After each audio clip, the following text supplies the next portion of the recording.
gotten as much out of the relationship. Oh, 1,000,000%. And I think I realized pretty early, even in that first conversation, which is why there was a second, that he had a lot to bring.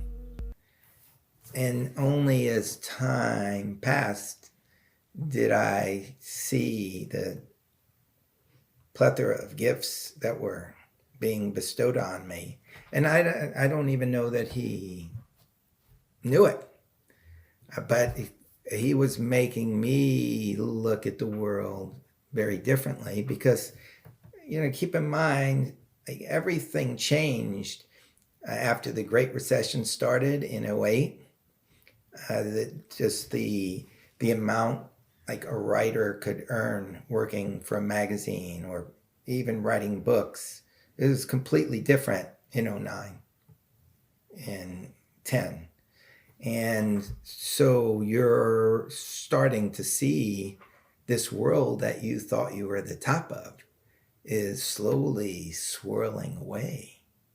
All of a sudden you see this whole world that Alex introduced me to, where speakers go up at conferences and they're paid really well. And not only that, but when you were writing those stories, you had to write a new one every time.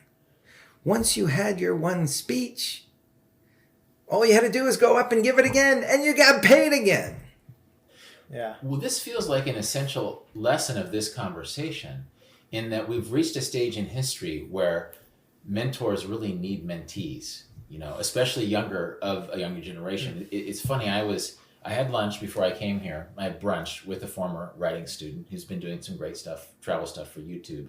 And I was marveling at my nephew's TikTok videos, which are 15 seconds long or less. And I'm here, this is amazing. And he's here, yeah, it's beginning, middle, end. You talked about that when you taught class. And it's like, oh, yeah.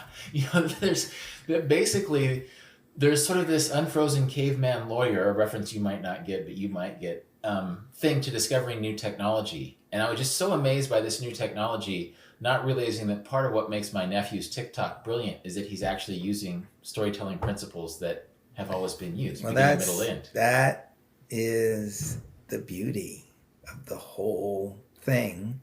Every business needs this now. Every business is going to become its own media empire. And if you can't tell your story, well, don't depend on anybody else to come in and tell it for you. So there's a huge need for all these skills. That was the grand epiphany for me. Where are you putting your talent? Where are you throwing your skills? And what Alex showed to me as an entrepreneur was, there's no ceilings. Nobody is telling you it's 10 cents a word or $1 a word. It's whatever people need and have the willingness to pay, that's what you're worth. So going from that very scary position after 2008 to a position of, and this is the biggest lesson Alex taught me, there are no ceilings. There are infinite possibilities. And I am free to discover them all.